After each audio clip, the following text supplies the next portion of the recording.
CJ McCollum made his debut for the New Orleans Pelicans, but what went wrong in his first game? Let's break it down in today's episode of Locked On Pelicans, plus a Zion update. Let's go.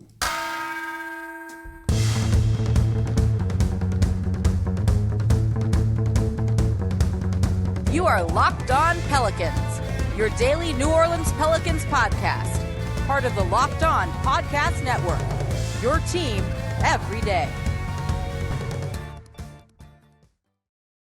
Welcome to another edition of Locked On Pelicans, the daily podcast covering your favorite team, the New Orleans Pelicans and NBA, part of the Locked On Podcast Network, your team every day, available wherever you get your podcasts. I'm your host, Pelicans Insider, credential member of the media, Jake Madison, at NOLA Jake on Twitter, here with you all on this Friday, final show of the week, and thank you for making Locked On Pelicans your first listen every day. Been all over every story coming on about this Pelicans team this week. We're ahead of the CJ McCollum news. We broke it all down after the fact. We broke down other parts of it, and there's going to be even more to talk about with it. So subscribe wherever you get your podcast and on YouTube. Tell a friend about the show and leave a 5-star review. And we get to talk about CJ McCollum's first game. Didn't go the way the Pelicans wanted. Losing to the Miami Heat, 112-97. We're going to break it down here. Then we're going to talk about Herb frickin' Jones, because did you see him in this game? Oh my God. And then we get a Zion update from David Griffin. There's some reading between the lines that we can do with this. So we'll talk about that in the third segment of today's show. So let's jump into it, right? The 112-97 loss to the Miami Heat. So first and foremost, Pelicans were on a 4-game winning streak coming into this one. They lost. Don't overthink this game. This one's pretty simple, right? The Miami Heat are good. They have the best record in the East. The Pelicans are still just fighting for the 10th spot in the Western Conference. You're also trying to integrate a significant player who's been in New Orleans for less than 48 hours. It's not like the easiest thing to do there. And you could see it out there on the court that there were some, I don't know what you call it, chemistry issues, like not being on the same page essentially with Brandon Ingram and Jonas Valanciunas.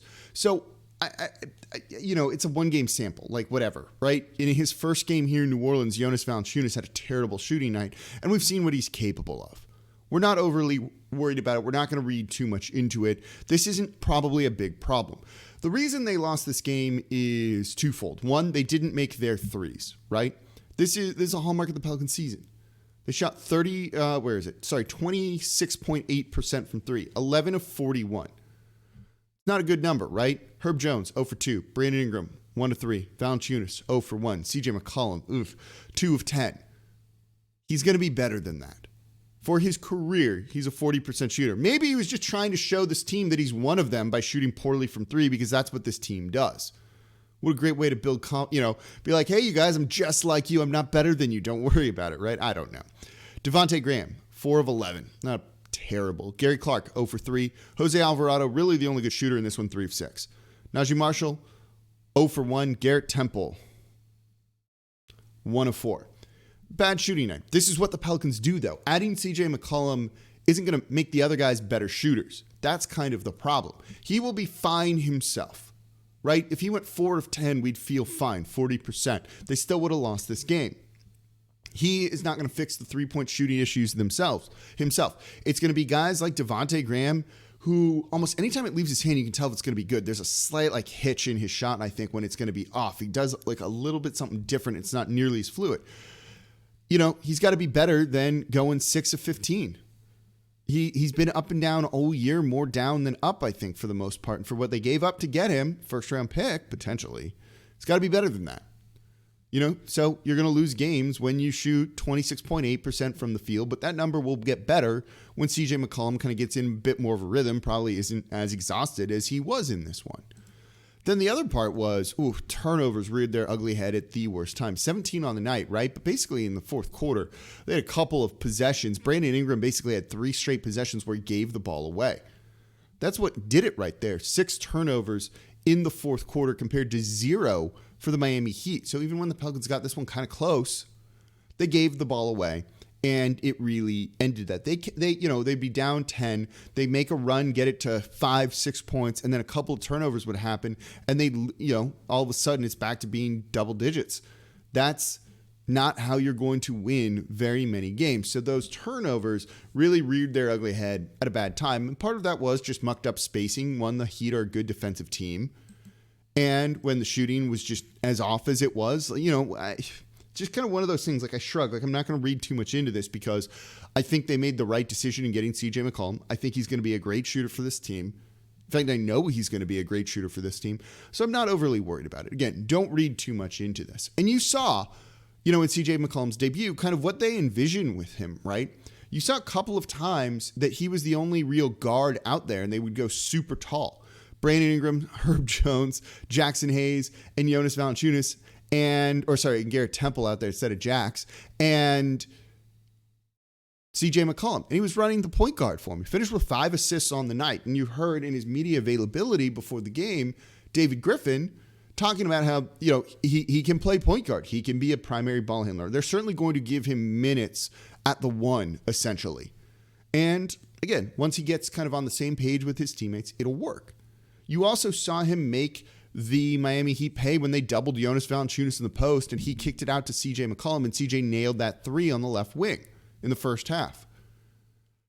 Imagine that with Zion Williamson. I don't trust Devontae Graham to make those shots. I don't trust really anyone other than CJ McCollum to make those shots. And he does. So that was cool, right? Like, you're going to be happy with that. This is going to have dividends paid to it. So you saw how they're going to use him. You also saw some funky things too, right? You saw a 3-guard lineup.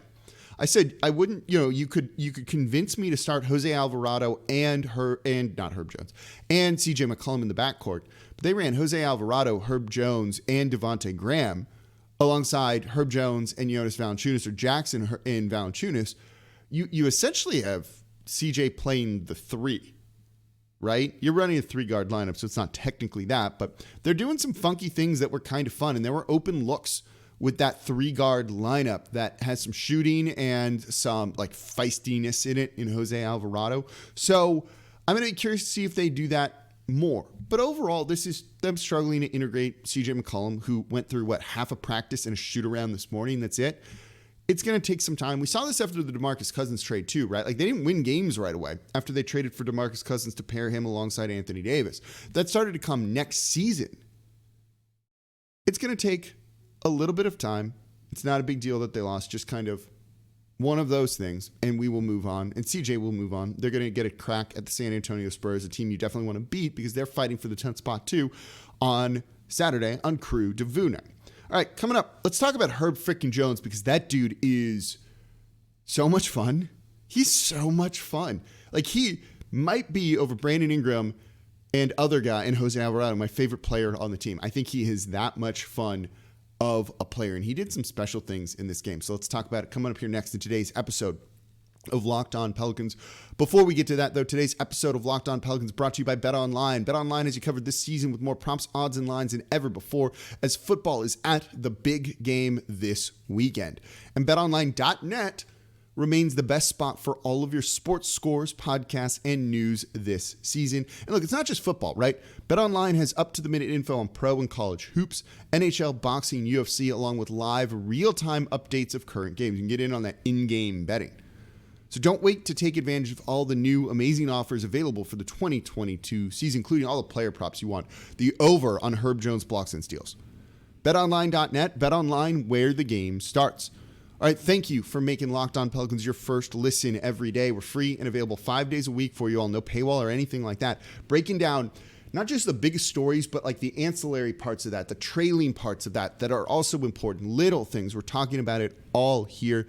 And now, it's Super Week, brought to you by Get Upside, and there's no better place to get coverage of the big game than the Locked On NFL podcast. Locked On Bengals and Locked On Rams are in LA for the Super Bowl all week covering the big game, so please make them your second listen today. All right, we're talking about CJ McCollum's debut in the 112-97 loss against the Miami Heat. Again, don't worry about it. Don't overthink this. The Heat are good. The Pelicans aren't at that level yet, and they're just trying to integrate a new guy. Okay, it'll be fine. But you know who is good and who I'm not worried about, though? There's two things with it, right? Herb frickin' Jones. This dude is so awesome. He's so awesome. When I craft this show and when I talk, we have 3 segments every day. I kind of have a goal of what's the one like thing I want you to take away from each segment, right? Segment 1 is this team will be fine. They're integrating CJ McCollum. Everything will be okay. This segment, I don't have anything as deep as that. Like when my big takeaway when I was kind of putting the show together was Herb Jones is freaking awesome. And you should think Herb Jones is awesome. That's really it. That's kind of the segment. I just want to like talk glowingly about him. He had 3 blocks in this game. 2 of them were, actually all 3 were incredible, right? One of them was on a fast break for the Miami Heat. They get the ball down in the first half.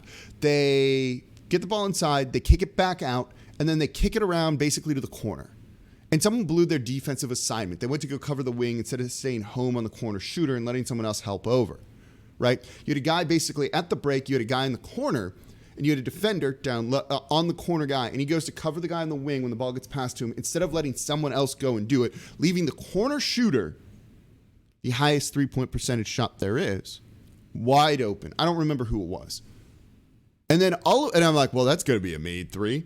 Then all of a sudden, out of nowhere, like Superman or the Flash maybe, Herb Jones comes in and blocked the shot. I did not see him at all. I saw the shot going up, and then all of a sudden, someone blocks it, and it took me a second to realize it was Herb.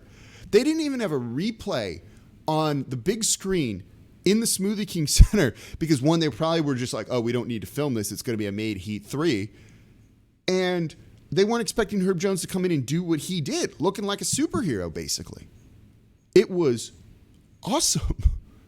And then he had another corner 3 block. Same corner, like 2 possessions later. And then down low, he blocked Bam Adebayo in the second half. It's incredible what this guy is doing as the 35th overall pick playing significant minutes.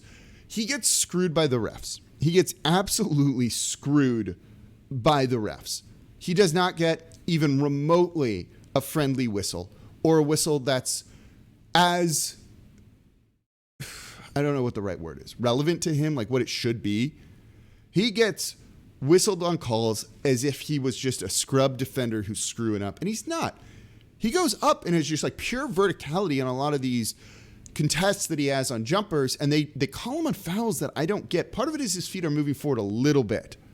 But he's doing it kind of in the paint, and it's not like an egregious thing like you would do on a 3-point shooter when, yeah, you got to give them room to land, and you call that. He's moving like an inch. For the most part, he's going straight up and down. He had 4 fouls in this one. He had 3 in the first half that really had to put him on the bench and kind of screwed up the Pelicans and their rotation and what they were looking to do. Necessitated some of that 3-guard lineup we just talked about.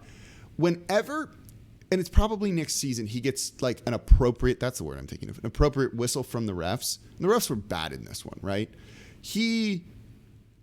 Good luck. He's going to be an all-defensive team player. He should be in consideration now for it. I don't know if he will. Maybe, at best, you're looking at second team for him.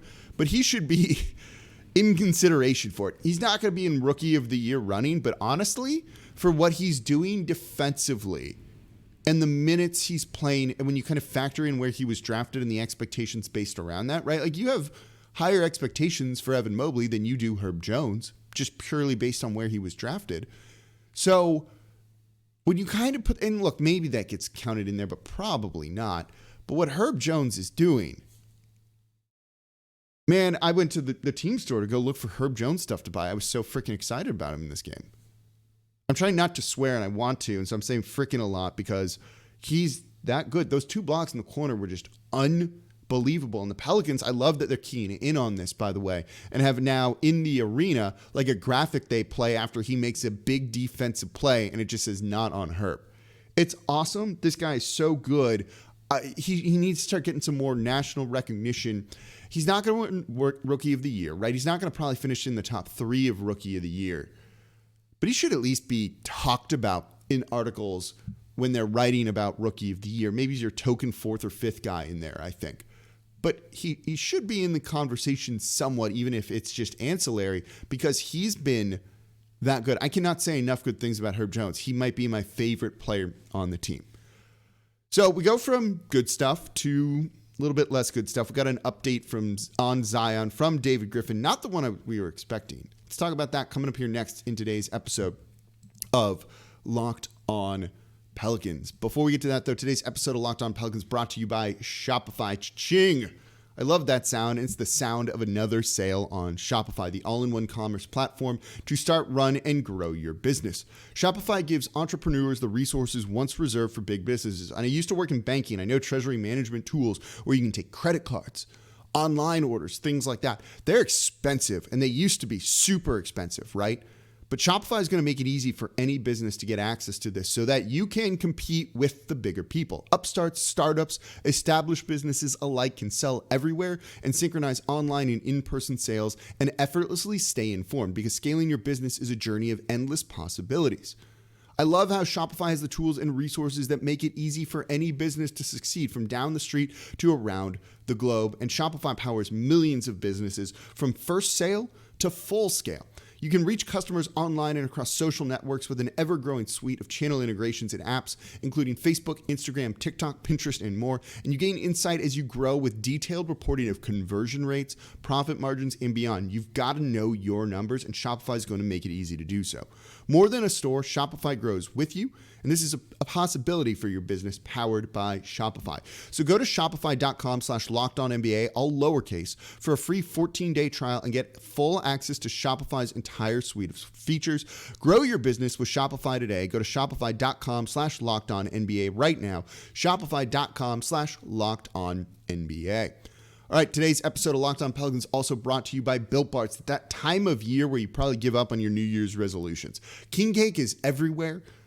Trying to eat healthier is just not fun. You want chocolate, you want all those things that taste good. But this year it's easier if you're using Built Bars to help you. And I'm sticking to my resolution to eat much better thanks to Built Bar. And really, it doesn't even feel like I'm trying all that hard because I look forward to eating these things. I eat one of these every single day, basically for lunch. And they're so good, I look forward to it because Built Bar is the best tasting protein bar on the market. You got to give their Puff Bars a try. And if you haven't had them, you're missing out on one of the best tasting Built Bars. Puffs are the first ever protein infused marshmallow. They're fluffy. They're not just a protein bar. They're a treat, and they're covered in 100% real chocolate like all of the Built Bars are. And I love the Churro Puff Bar. It's like cinnamony. It's super good. And these things are low in calorie, high in protein. So replace your candy bars or your other snacks with Built Bars. They're better. So go to Built.com, scroll down to the macros chart. You're going to be blown away. High protein, low calories, high fiber, low carb, 130 calories, 4 grams sugar, 4 net carbs, and 17 grams of protein. Compare that to whatever else you want, and Built Bar is going to win it every single time. And they taste amazing. So go to Built.com, use promo code LOCKED15 and get 15% off your order. Again, that is promo code LOCKED15 for 15% off over at Built.com. All right, thank you for making Locked On Pelicans your first listen every day. We're free and available wherever you get your podcast 5 days a week, breaking down the big stories around this team. Now, for your second listen, go check out Locked On Saints with host Ross Jackson. He's on Radio Row at the Super Bowl, getting you interviews, giving you insight. We got a new head coach. What's going to be the QB situation? Ross is breaking it all down and everything black and gold over at Locked On Saints. So we got a Zion Williamson update, kind of, and it was weird. If you watch David Griffin's media availability, we're going to read between the lines here. So basically what he said was, and he used this word 4 times, right? Again, Pee Wee's Playhouse word of the day where they all freak out, for my older listeners who get that reference. He used the word anecdotally 4 times, which is a weird word to use in this. He said that anecdotally he's heard Zion is really good. Trajan Langdon went to Oregon, where Zion has been with Nike, to, just be with him, visit him, kind of see how he's doing, all of that stuff, and said things look great. He looks good. He's working his butt off to try and get, a little bit of weight loss and get in shape to try and play and get back out there on the court. And he kept saying anecdotally because, and this is the weird part of it, I don't know if they have access to all the specifics and things like that's going on right now. And I wonder if this team still is in the dark a little bit about it, right? Just say he's doing well. He's progressing well. Why are you saying anecdotally based on what you're seeing and hearing from Trajan Langdon? So it sounds like it went from Zion to Trajan to Griff. And I don't know if there's a direct line there between Zion and Griff, which, again, I've talked about this extensively, right? There's some friction between those two. So maybe it is better to have a go-between. And they did. And look, Griff maybe doesn't need to go to Oregon, and he's busy kind of running everything with the team, making the CJ McCollum trade, and good job, Griff, on that. So maybe this is just kind of like a division of labor to a certain extent. A little weird, though, right? Like a little weird.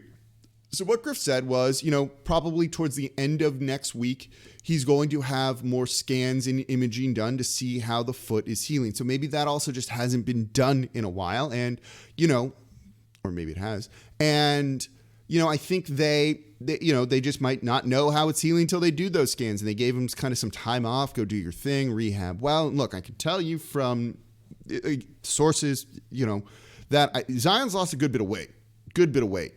I can tell you that right now. If you were to see him today, he looks like a very, very different person. Is the foot healed? Can he play this season? That remains to be seen. But I definitely think he is progressing in the right direction. We might not see him on the court this season, but I think the next time we really see him, he talks to the media or whatever, you're going to feel better about things overall, even if he doesn't play this year. That's kind of the optimistic glass half full way to look at this, right? It doesn't sound like he's still around the team or anything like that. Griff had said that he was excited about the CJ McCollum trade and that he wished he could be here to kind of celebrate with the team and be around CJ, but he's not. Okay. So he's still going to be rehabbing away from the team. So we'll get probably more of an update after those scans, which means probably not next week, probably the week after we get more of the press release update, which I was kind of expecting. Look, we're going to get it soon, and I think it'll kind of be out. But he's lost some weight, I can tell you that much for sure. And I think he looks pretty good, and that's an encouraging sign, right? That alone is an encouraging sign if you're a Pelicans fan. I just don't know if he's going to end up playing this year. And that's kind of the disappointing side of it, and also why they brought CJ McCollum in. But look, that CJ trade, as I talked about the past couple days, right, serves three purposes. Help him this season, which it should do. Help him next season when everyone's healthy, including Zion Williamson. But also send a message to Zion that you're serious about winning, you're serious about competing, you're not a dysfunctional organization.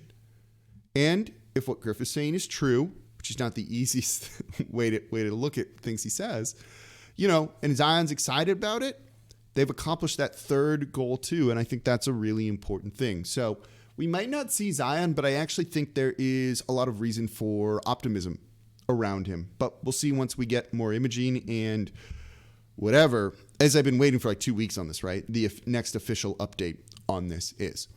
All right, that's going to do it for this episode of Locked On Pelicans, this week of Locked On Pelicans. I am exhausted, but I was thrilled to be here with you all this week, breaking down the big news around the team. It was a lot of fun. There's a lot of excitement around him. The Smoothie King Center was rocking, frankly, for this game for the Miami Heat, against the Miami Heat.